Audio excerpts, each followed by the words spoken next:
I buried my husband 6 months ago in an Italian marble crypt that cost me $90,000. Yesterday, I saw him buying pinto beans at Costco.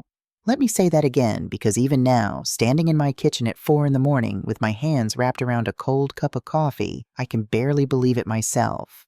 My husband, Conrad Weatherby, the man I married 43 years ago when we were barely more than kids, the man I mourned for 6 solid months until I thought I'd go mad from the grief, is alive, and he's been living 20 minutes away from me this entire time.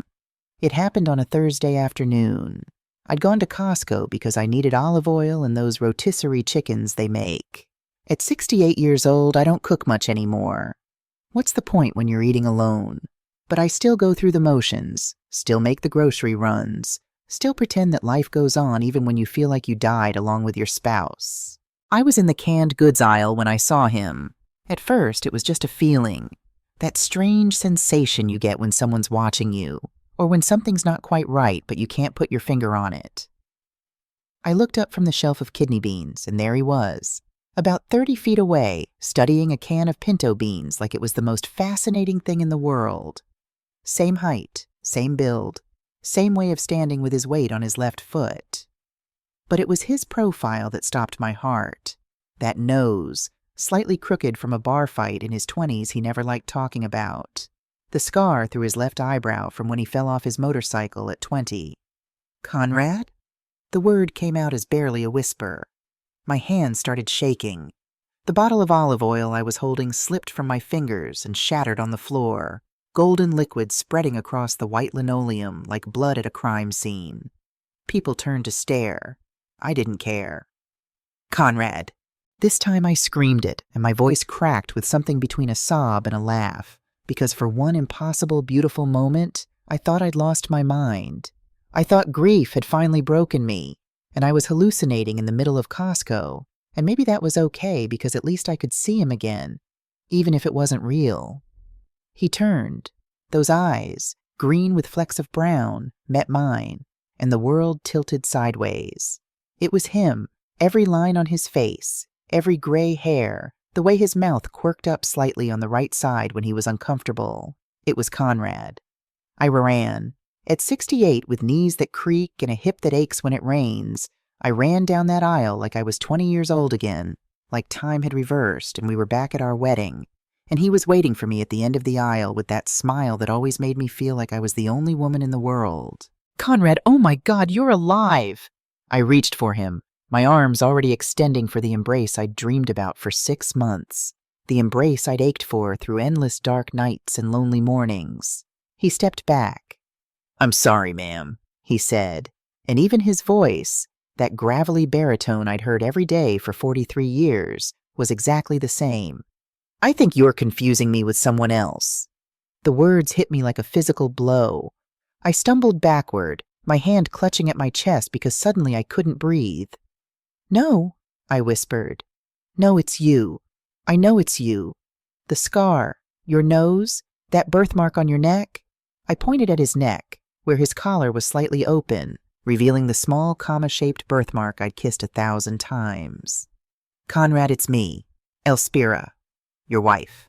Something flickered in his eyes then, just for a second. Recognition, fear, guilt, I couldn't tell. But it was there, and I saw it. Ma'am, he said, his voice softer now, almost pitying. My name is Daniel. Daniel Pritchard. I've never seen that picture in my life. He glanced at the phone I'd pulled out, showing him our last photo together. His birthday, just before the accident. You must be going through something difficult. Maybe you should sit down, have some water. Show me your hand, I interrupted, my voice suddenly sharp. Your left hand. He frowned, confused, but he raised his hand. And there it was, the crooked pinky finger, broken when he was 15 trying to fix his mother's roof, the finger that had slipped the wedding ring on mine all those years ago. Look, he said, already backing away, pushing his shopping cart. I really need to go. I hope you feel better, but I'm not who you think I am. He turned and walked away, just like that. Walked away while I stood there in a pool of spilled olive oil, with other shoppers staring at me like I was a crazy old woman who'd lost her mind. Maybe I had, But as I watched him disappear around the corner toward the checkout lanes, that voice, the one that had warned me throughout my life when something was wrong, the one I'd ignored too many times, that voice was screaming that this was no coincidence. I should have left. I should have gone home, called my doctor, taken one of those pills they gave me for anxiety after Conrad died. Instead, I followed him. I kept my distance, hiding behind shelves like a thief, my heart hammering so hard I thought I might have a heart attack right there in Costco. I watched him pay for his groceries with cash, refusing the receipt. Watched him load 2 reusable shopping bags into an old white Ford Taurus with a dent in the back door. I memorized the license plate, MZK3847.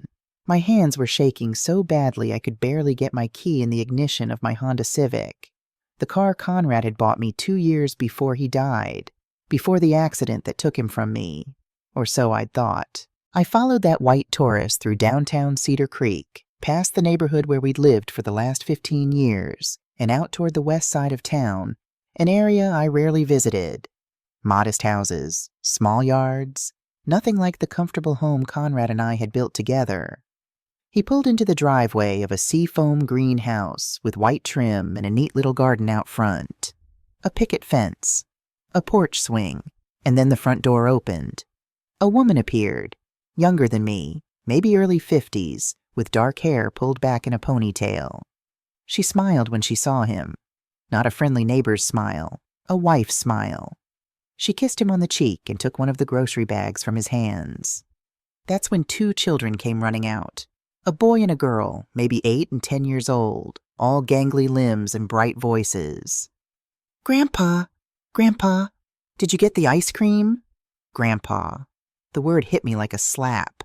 I watched from my car, parked 50 yards down the street, as Conrad, or Daniel, or whoever the hell he was, laughed and ruffled the little girl's hair. That lopsided laugh I knew so well. They all went inside together, the door closing behind them like the end of a play. I sat there in my car until the sun started to set, until the golden light turned orange and then purple and then dark. I sat there while that perfect little family ate dinner behind those cheerful yellow curtains. I sat there while my entire world cracked open and everything I thought I knew about my life, my marriage, my grief, turned out to be a lie. 43 years of marriage, 6 months of mourning. Entire nights I'd spent crying alone, clutching Conrad's pillow, begging God to take me too because I couldn't bear the pain of living without him.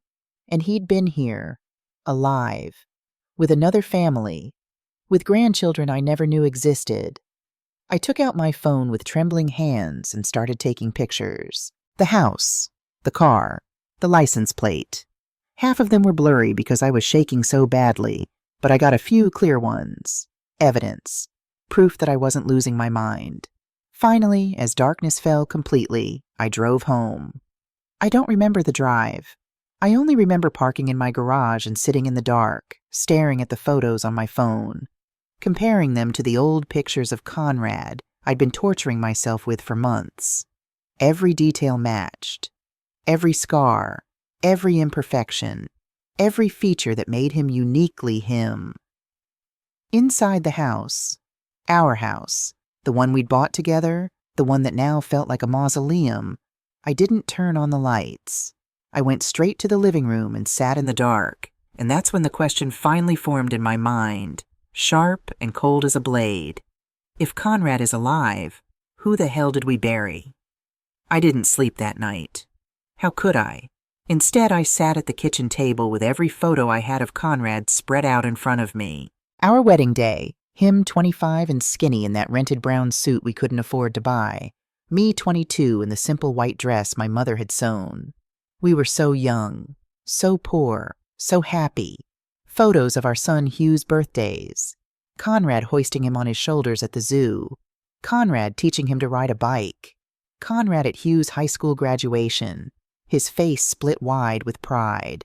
Vacation photos from the Florida Keys 15 years ago. Conrad without a shirt, that small, dark mole visible near his collarbone. I picked up my phone, zoomed in on the photo I'd taken today of Daniel, reaching into the car for a grocery bag. His shirt had ridden up slightly. The same mole, in the exact same place. I used a magnifying glass, the one I keep for reading medicine bottles, and examined an old photo of Conrad from our 25th anniversary. The shape of his left ear, slightly larger than the right. The way his smile showed more teeth on the right side. Then I looked at the grainy photo from my phone, zoomed in until the pixels blurred. Identical. I put my head down on the table and wanted to scream, but nothing came out. My throat was too tight, my chest too constricted, my whole body locked in this awful paralysis between rage and grief and disbelief.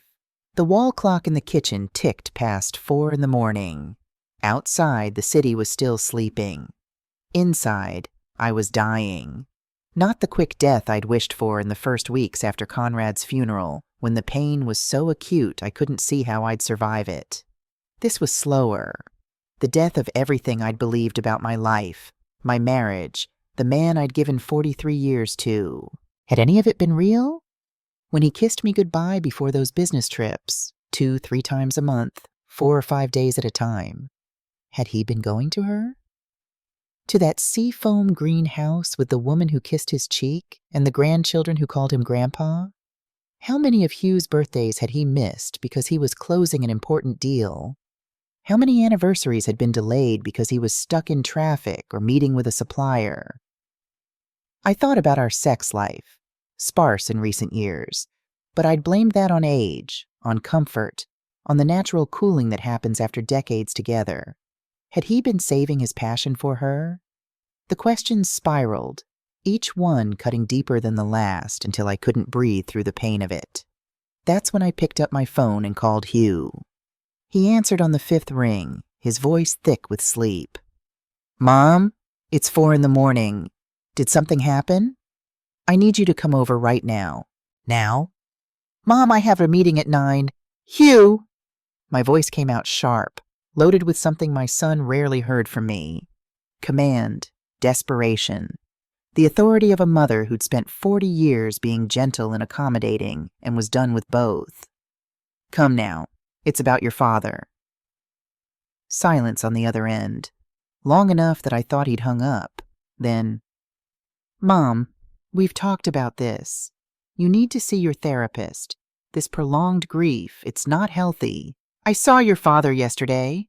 The words dropped into the silence like stones into deep water. "You what?" "I saw him, alive, at the grocery store, and I followed him to his house. Hugh, he's not dead. He's living 20 minutes from here with another family." Another silence, even longer this time. I heard rustling in the background. Sheets, maybe his wife Bryn asking what was wrong. "Stay there," he finally said. "Don't go anywhere. Don't do anything. I'm on my way." He hung up. I sat there holding the phone, my hands steady now. The shaking had stopped. In its place was something colder, harder, something that felt like clarity. Because there was something in Hugh's voice, in that silence, in the way he'd said "stay there," that told me something I hadn't wanted to consider until this moment. My son already knew. Hugh arrived 40 minutes later. He was wearing gym clothes, clearly having rushed out of the house. His hair was uncombed and he hadn't shaved. He came in without knocking, the way he had when he still lived here, and found me exactly where I'd been since I called him, at the kitchen table, surrounded by photographs and memories and lies. "Mom," he said, and his eyes were worried. That kind of worry adult children get when they think their parents are losing their minds. When they start mentally preparing for nursing homes and power of attorney and difficult conversations. I didn't say anything. I just slid my phone across the table toward him. He picked it up, looked at the screen, and went pale. "Show me the others," he said quietly. I swiped through them. The house, the car, the license plate, the zoomed-in shots of that face I'd loved for 43 years. Hugh's hands started to tremble. He set the phone down carefully, pulled out a chair, and sat across from me like we were about to have a business meeting. Like if he just maintained his composure, this would all make sense. "Mom," he began, but I cut him off. "How long have you known?" His mouth opened, closed. His eyes darted away from mine, something he'd done since he was a little boy when he'd been caught in a lie. How long? Mom, I can explain. How long, Hugh? My voice cracked on his name, and something in him broke too. His face crumpled. Tears started streaming down his cheeks. 4 years, he whispered. I've known for 4 years. The world stopped. 4 years. While I'd been the devoted wife, cooking his favorite meals, ironing his shirts, celebrating our anniversaries, believing every lie, my son had known. Had known and said nothing. Tell me everything, I said, and my voice was steady now, cold, the voice of a stranger. From the beginning. And Hugh, if you lie to me, if you leave out even one detail, I swear to God I will never forgive you. Do you understand? He nodded, wiping his face with the back of his hand like a child. And then my son told me how my husband had stolen my life. Hugh's confession came out in fragments, between sobs and long silences where he couldn't look me in the eye. I found out by accident, he said, his voice barely above a whisper. 4 years ago. I was helping Dad organize some papers from the store, taxes, receipts, that kind of thing, and I found duplicates. 2 electric bills, 2 water bills, 2 sets of grocery receipts. Everything was doubled. He ran his hands through his hair, a nervous gesture he'd had since childhood. At first I thought it was a mistake, some kind of accounting error. But then I noticed the addresses. 1 set for our house, another set for a place on the west side I'd never heard of. And you confronted him, I said. Not a question, a statement. I did. He broke down, Mom, completely fell apart. Said he'd met Beverly, that's her name, Beverly, 22 years ago at a church grief support group after his mother died. I remembered that time. Conrad's mother had died suddenly of a stroke. He'd been devastated. I'd been running the expansion of our second store, working 12-hour days, and Conrad had seemed so lost. I'd encouraged him to join a support group, to talk to people who understood. I'd sent him to her. He said it started as friendship, Hugh continued, then an affair, then he couldn't stop. He said he loved you both, that he couldn't choose, so he just didn't. He built 2 entire lives, I said, and my voice sounded strange to my own ears, distant, clinical. For 22 years, he maintained 2 families, 2 homes, 2 wives. Not wives, Hugh said quickly. He married Beverly 5 years ago, but only as Daniel Pritchard. It's not legal because he was still married to you. It's bigamy.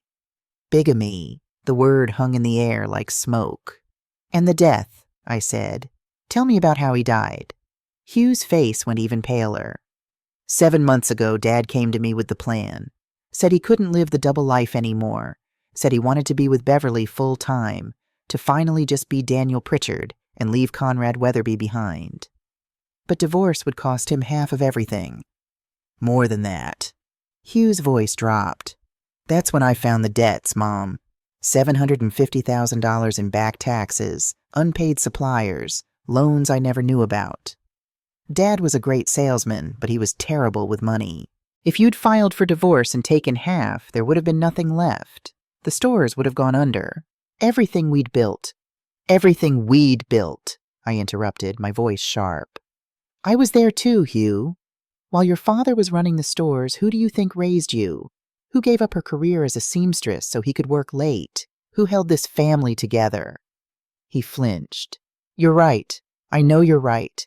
But in that moment, all I could think about was saving the business, protecting our assets, protecting your inheritance. The words hit him like a slap. He couldn't deny it. Tell me how he did it, I said. The accident, the body, all of it. Hugh took a shaky breath and told me everything. Conrad had found Ronald Kowalski through a volunteer organization, a homeless man, 67 years old, dying of stage 4 lung cancer. Ronald had maybe 3 weeks left in constant pain, with no family except a niece in Montana he hadn't seen in 15 years. Conrad offered him $50,000. Not for Ronald, he'd be dead, but for the niece, Sarah. A lump sum that would change her life in exchange for her uncle dying as someone else. Ronald had agreed. What did he have to lose? He was dying anyway, in agony, with nothing to leave behind. At least this way, Sarah would have something. The accident was real, Hugh said. Dad drove out to Cedar Creek with Ronald in the passenger seat. They'd been timing it for weeks, waiting for Ronald to be close enough to the end that it would be believable. They hit a tree on a rural road, hard enough to call an ambulance, not hard enough to kill Ronald outright. He went to the hospital as Conrad, I said, understanding now. With Dad's ID, driver's license, insurance card. The hospital was chaos, Hugh said. They'd just switched to a new digital record system after COVID, and half the staff was new. Ronald was conscious but confused. The cancer had spread to his brain by then. His face was bruised from the impact. Nobody questioned it. And when he died 3 days later, they issued the death certificate as Conrad Weatherby. Hugh's voice broke. I went to identify the body. Or what I told you was the body. I made sure the casket stayed closed. Told you it was too traumatic, that you shouldn't see him like that. I remembered. The closed casket covered in white roses. Hugh's insistence that I not look inside, that I remember Conrad the way he was. The funeral director nodding sympathetically, saying it was for the best. All lies. And inside that $90,000 marble crypt, I said slowly, is a homeless man named Ronald Kowalski. Hugh nodded, tears streaming down his face. And your father? He'd already left town. Took a bus to Chicago, then another to here. Stayed in a cheap motel for a week while things cooled down. Then he just started over, as Daniel Pritchard, with the life he actually wanted. And the money? My voice was ice now. The $1.65 million he took? He'd been moving it gradually over 2 years. Small transfers that wouldn't trigger alerts. Opened 3 bank accounts under Daniel Pritchard's name. That's the fake identity he bought from a forger here in town. By the time of the accident, everything was already hidden. And you, I said, standing up now, my hands flat on the table. What did you get out of this, Hugh? He couldn't meet my eyes. The stores, all 3 of them. As the sole heir, they passed to me automatically. Plus the house. It was already in my name for estate planning, remember? I did remember. 2 years ago, Conrad had insisted we transfer the house to Hugh's name for tax purposes. I'd signed the papers without question because I trusted him, because I was a fool. How much were the stores worth? $3.2 million, but I had to sell 2 of them immediately to cover the debts Dad left.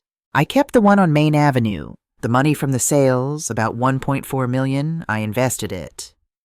And you gave me $1,500 a month. I laughed, and it sounded like breaking glass. Like an allowance, like I was a child you were taking care of out of the goodness of your heart. Mom, I wanted to give you more, but you wanted to keep it for yourself. I walked around the table until I was standing over him. You let me bury a stranger. You let me cry myself to sleep for 6 months. You let me spend $90,000 on a crypt for a man I never met. And all the while you knew. You knew your father was alive, and you said nothing. I'm sorry. He was sobbing now, his whole body shaking. I'm so sorry, Mom. I didn't know what to do. He's my father, and I'm your mother. The silence that followed was absolute. Get out, I said quietly. Mom, get out of my house. He stood, stumbling slightly, reaching for me. I stepped back, away from his touch. I said get out. He left. I heard his car start, heard him drive away. And then I was alone in the house again, surrounded by photographs and lies and the ashes of my entire life. But this time, I wasn't crying. This time, I was planning. I didn't answer Hugh's calls for the next 3 days. There were 47 of them, 63 text messages, 2 visits where he stood on my porch ringing the doorbell until Mrs. Peterson next door came out to ask if everything was okay. I watched him from my bedroom window but didn't open the door. I needed time to think, to process, to transform from the woman I'd been into someone new, someone stronger. On the 4th day, I got dressed for the first time since Hugh's confession. A navy blue pantsuit I'd worn to business meetings back when Conrad and I ran the stores together. Pearl earrings, lipstick. I looked at myself in the mirror and barely recognized the woman staring back. Good. I didn't want to be that woman anymore. I drove downtown to a building I'd found online. Old brick, narrow stairs, the smell of coffee and old paper. 3rd floor, room 305. The frosted glass door had gold letters painted on it. Tucker Investigations. I knocked. "Come in," said a gruff voice. The office was small and cluttered. Papers everywhere, an ancient computer, coffee rings on every surface. Behind the desk sat a man in his early 60s, bald, reading glasses perched on his nose, sleeves rolled up to reveal tattooed forearms that didn't quite match the business setting. He looked up at me over his glasses, taking in my put-together appearance with an appraising eye. "Can I help you?" "I need to hire you," I said, sitting in the chair across from him without waiting for an invitation. "I need you to investigate someone." He leaned back, interested now. "What kind of investigation?" I took out my phone, pulled up the photo of Conrad, Daniel, at the Seafoam greenhouse. "I need to know everything about this man. Where he works, what he does, who he associates with, how much money he has, where it came from. Everything." Wesley Tucker, I could see his name on a coffee-stained business card, took the phone, zoomed in on the photo. Cheating husband? Ex-husband who's supposed to be dead. That got his attention. He looked up sharply, a slow smile spreading across his face. "Now that's interesting. Tell me more." So I did. Not everything. I left out Hugh's involvement for now, but enough. The fake accident, the funeral, the encounter at Costco, the other family, the stolen life. Wesley listened without interrupting, occasionally jotting notes in a battered notebook. "And you want proof," he said when I finished. "I want everything. Documents, photos, financial records. I need something undeniable. This is going to cost you. For a job this big, this detailed, $10,000. Half now, half when I deliver the report." I opened my purse, took out my checkbook, and wrote him a check for $5,000 without hesitation. The money was from the allowance Hugh had been giving me. How fitting to use it against them. "I want results in a week," I said, handing him the check. Wesley looked at the check, then at me and grinned. "You're a direct woman, Mrs. Weatherby. I like that." "It's Ms. Weatherby now," I corrected. "Or it will be once I prove my husband faked his death to run away from me." While Wesley investigated, I did my own surveillance. I drove to that Seafoam greenhouse every day, at different times, wearing different hats and scarves to disguise myself. I felt ridiculous at first, a 68-year-old woman playing detective. But rage is a powerful motivator. I learned their routine. Conrad left every morning at 7 in mechanic's overalls, carrying a toolbox. He returned at 6, tired but smiling.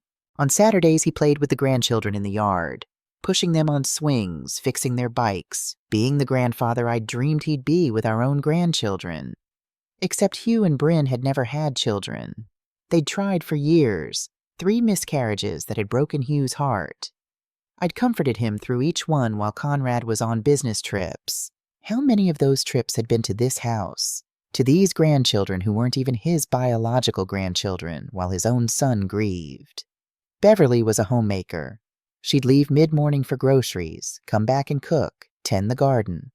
On Sundays, they all went to church together, the 10 o'clock service at Cedar Creek Community Baptist.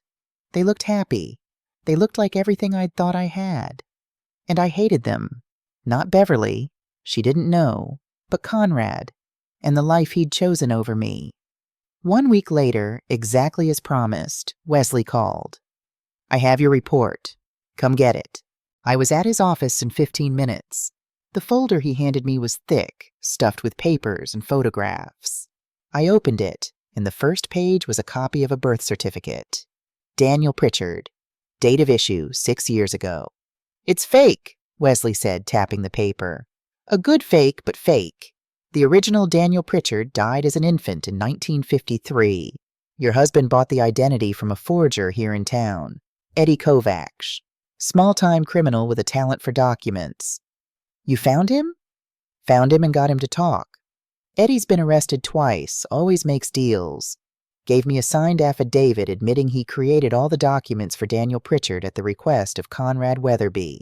$42,000, paid by bank transfer. I've got copies. Wesley flipped through the folder, showing me page after page. Bank statements from 3 different accounts. Initial deposits 6 years ago totaling $1.65 million. Monthly withdrawals of $8,000. Current balance, approximately $1.1 million. He owns a small locksmith shop, Wesley continued. Pritchard Keys and Repairs. Makes about $3,000 a month from it. Supplements with the withdrawals. Lives modestly. Saves most of what he steals. Steals, I repeated, because that money is half mine. Under community property law, absolutely. Wesley pulled out another section. But here's where it gets really interesting. He showed me phone records, highlighted numbers I recognized immediately. 187 calls over the last 6 months to Hugh's cell phone. Calls before the accident. Calls during my morning. Calls last week, after I'd confronted Hugh. They're still in contact, Wesley said. Your son and your not-dead husband talk regularly, before, during, and after the staged death. The proof was there in black and white. The complete betrayal. There's more, Wesley said gently. The house he lives in, it's in Beverly's name. She bought it 22 years ago with money from her mother's estate. They got married 5 years ago in a civil ceremony. Beverly Morales became Beverly Pritchard. While he was still legally married to me. While he was still legally married to you, Wesley confirmed. That's bigamy. Federal offense. He closed the folder, pushed it across the desk to me. Mrs. Weatherby, Ms. Weatherby, this is ironclad evidence of identity fraud, staged death, estate fraud, concealment of a corpse, and bigamy. If you take this to the DA, your husband is looking at serious prison time. 8 to 12 years, probably. And my son? Wesley's expression softened. That's your call. But the phone records show he was involved from the beginning. If you want to pursue it, I want to pursue everything, I said, standing and taking the folder. How much do I owe you? The other $5,000. I wrote the check, handed it to him. As I turned to leave, he called after me. Ma'am, whatever you're planning to do with this, be careful. These are serious charges. Once you start this, there's no going back. I turned to look at him, this stranger who'd given me the weapon I needed.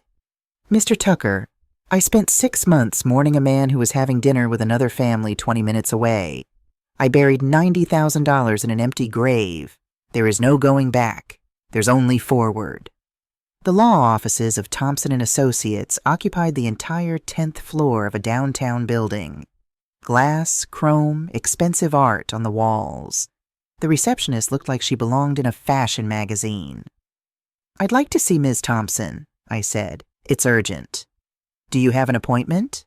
No, but tell her I have a case involving identity fraud, estate fraud, and bigamy that she'll want to hear about. 5 minutes later, I was sitting across from Catherine Thompson. She was everything I'd hoped for. Sharp eyes, sharper suit, the kind of presence that said she didn't suffer fools or lose cases. She listened to my entire story without interrupting, occasionally making notes on a yellow legal pad. When I finished, she leaned back in her chair and smiled. Ms. Weatherby, this is a bombshell. I know. Do you understand the gravity? We're talking about multiple felonies. Your husband could get 8 to 12 years. Your son could get 5 to 8.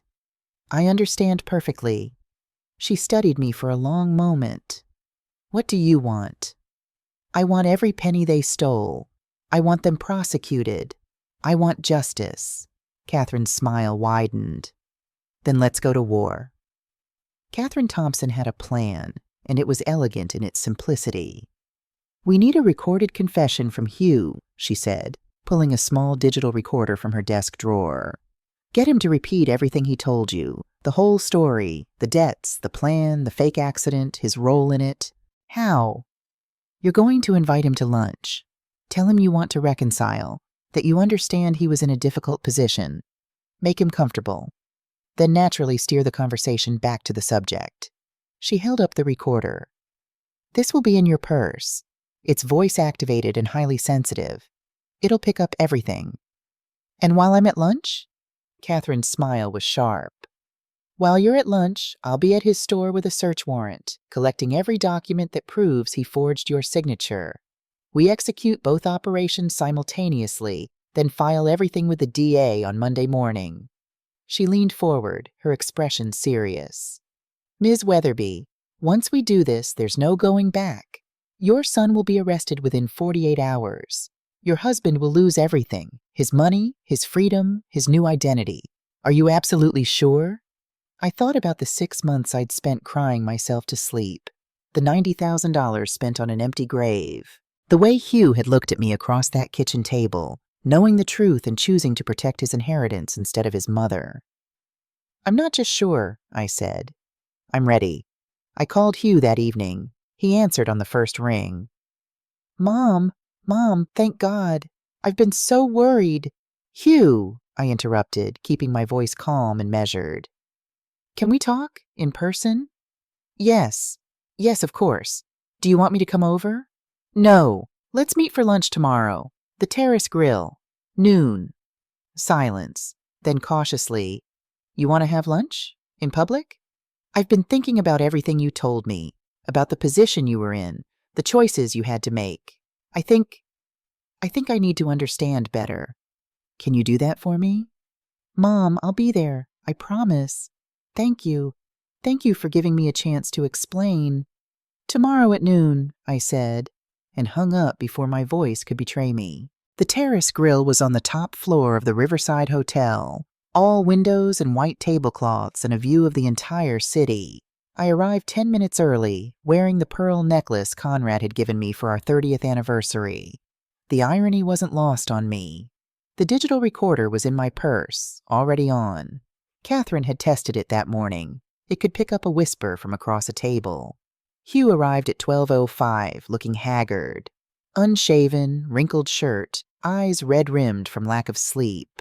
When he saw me, his face crumpled with relief. Mom, I let him hug me. Brief, cool, but I let him. We sat, ordered food neither of us would eat. And then I began the performance of my life. I've spent the last few days thinking, I said, my voice gentle, understanding. And I realized something. You were in an impossible position. Your father manipulated you. Hope flared in his eyes. Mom, let me finish. I reached across the table, touched his hand lightly. He's a manipulator, Hugh. He always has been. He put you in a situation where you had to choose between protecting the family assets or telling me the truth. That's not fair to a son. I wanted to tell you, he said, tears already forming. Every single day I wanted to tell you, but I was afraid. I know. I squeezed his hand. But now I need to understand everything. I need you to help me make sense of it. Will you do that? Anything, Mom. Ask me anything. And he did. For the next 40 minutes, Hugh told me everything again. The timeline, the debts, $750,000 that Conrad had hidden in creative accounting, the plan to fake the death, the details of how they'd found Ronald Kowalski, how they'd paid him, how they'd staged the accident. The hospital was overwhelmed, Hugh said, and I could hear it all clearly, knew the recorder was catching every word. They'd just switched to digital records after COVID. Half the staff was new. Ronald had Dad's wallet, his ID, his insurance card. His face was bruised from the real impact. Nobody questioned it. And when he died? 3 days later, they issued the death certificate as Conrad Weatherby. I went to identify the body, or what I told you was the body. His voice broke. I made sure the casket stayed closed, Mom. I told you it would be too traumatic, that you shouldn't see him that way. The funeral, I said softly. You stood next to me at the funeral. You held my hand while I cried. And the whole time you knew. I hated myself for it. Tears streamed down his face. But Dad said if you found out, if we divorced, everything would be gone. The stores, the legacy, everything we'd built, I corrected gently. I was there too, remember? You're right. God, Mom, you're right about everything. I was selfish. I was greedy. I only thought about the money, about my inheritance. I forgot that you gave up your career for us, that you deserved the truth above everything else. He grabbed my hand across the table, desperate. But I want to make it right. The money from selling the stores, about $1.4 million after paying the debts, I can give you half, more than half, whatever you want. And the monthly allowance, I'll increase it to whatever you need. Hugh, I said quietly. The stores were half mine from the beginning. Legally, you shouldn't have been able to sell them without my signature. He looked down. I know. I forged your signature. On the sale documents, the transfer papers, all of it. I thought you'd never find out. There it was. The confession I needed. Crystal clear, no ambiguity. I stood up, picked up my purse. Mom, wait, where are you going? I need some air, I said. I'll be right back. I walked out of that restaurant without looking back, leaving Hugh alone with his untouched steak and his confession recorded for posterity. In the parking garage, I sat in my car and allowed myself one moment, just one, of real pain. Because no matter what he'd done, he was still my son. The baby I'd carried, the child I'd raised, the man I'd loved unconditionally. But love doesn't mean accepting betrayal. Sometimes love means letting someone face the consequences of their actions. I called Catherine. I got it. Everything. Perfect. I got the documents too. 18 forged signatures, Ms. Weatherby. He didn't even try to match your handwriting. We file Monday morning. Monday morning, Catherine filed the criminal complaint with the district attorney's office. By Monday afternoon, arrest warrants had been issued for both Conrad Weatherby and Hugh Weatherby. Tuesday morning at 6 a.m., the police knocked on Hugh's door. I wasn't there, but Bryn called me 3 hours later, sobbing. How could you do this? How could you have your own son arrested? Ask him what he did to me first, I said calmly, and hung up. Tuesday afternoon, they arrested Conrad. This time I made sure to be there. I parked down the street from the Seafoam greenhouse at 1:45 p.m. The police arrived at 2:00. 2 squad cars, 4 officers. Beverly answered the door, confused. I could see her from my car, see her face go from puzzled to horrified as they explained why they were there. The grandchildren were at school, thank God. They didn't need to see this. Conrad came to the door in his mechanic's clothes. When he saw the officers, something in his posture collapsed. He knew. Of course he knew. Hugh had probably called him the moment he was arrested.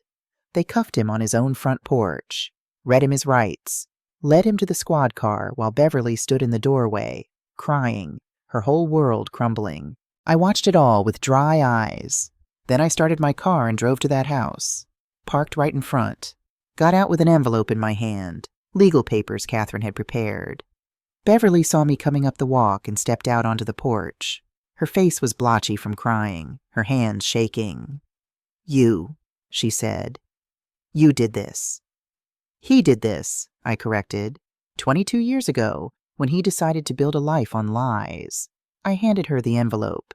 These are for you. Petition to nullify your marriage to Daniel Pritchard, since Daniel Pritchard doesn't exist and Conrad Weatherby was already married. You might want to get a lawyer. She opened the envelope with trembling hands, scanned the first page. I loved him, she whispered. For 22 years, I loved him. So did I said. For 43 years, and I don't know who he really was either. We stood there, 2 women destroyed by the same man, and for a moment I saw not my enemy, but another victim. Did you know? Beverly asked. About me? Not until 10 days ago. Did you know about me? She shook her head. He said his wife died of cancer, that he had a son he didn't speak to. She laughed bitterly. Even that was a lie. All of it was lies, I said softly. For both of us. Beverly looked at me with red-rimmed eyes. What happens now? Now he faces justice. 8 to 12 years, probably. And you get to decide who you want to be after this. And you? I smiled, and it was the first genuine smile I'd felt in months. I'm going to rebuild my life, the one he tried to steal. 3 months later, the legal proceedings were over. Conrad was sentenced to 9 years in federal prison. The judge cited his age and health in reducing it from the possible 12, but made it clear that staging one's own death to defraud a spouse was a particularly egregious betrayal of trust. Hugh took a plea deal. In exchange for full cooperation and testimony against Conrad, his sentence was reduced to 3.5 years. With good behavior, he'd be out in 2.5. Bryn filed for divorce a month after his arrest. I recovered approximately $2.1 million. Not the full amount I was owed.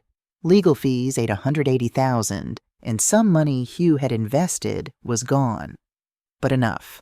I sold all 3 stores for $3.2 million and invested half in conservative funds that gave me $12,000 a month in passive income. The other half I used to start over. 9 months after everything began, Catherine called me. Hugh wants to see you at the prison. He says he needs to apologize in person before he can move forward. I thought about it for 4 days. Finally, I called her back. I'll go. The regional penitentiary was a 40-minute drive. Gray concrete, barbed wire, the smell of institutional disinfectant.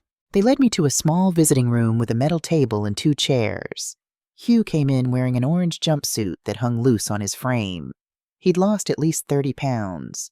His beard was patchy, his eyes hollow. But when he looked at me, there was something different there. Something that might have been humility. "Mom," he said, his voice rough. "You came." "I came," I said. "That doesn't mean I forgive you." "I know." He sat down heavily. "I don't deserve forgiveness, but I needed to tell you something. Something Dad told me that I never shared." I waited. 4 years ago, when I first confronted him about Beverly, he broke down. Really broke down. Told me he'd met her right after Grandma died. Do you remember that time? I did. Conrad's mother had died suddenly. He'd been devastated. "You were running the store expansion," Hugh continued, "working 12-hour days. Dad felt alone, went to a grief support group, met Beverly there. She was a widow with 2 kids. They started talking." "That doesn't excuse—" "I know.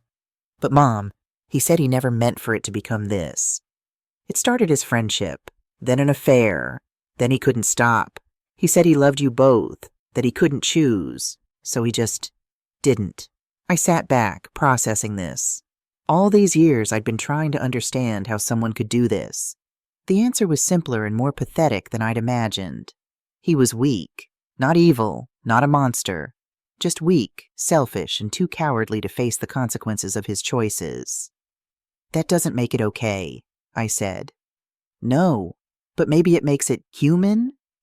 I looked at my son, this man who'd betrayed me, but who was finally, maybe, understanding what he'd done.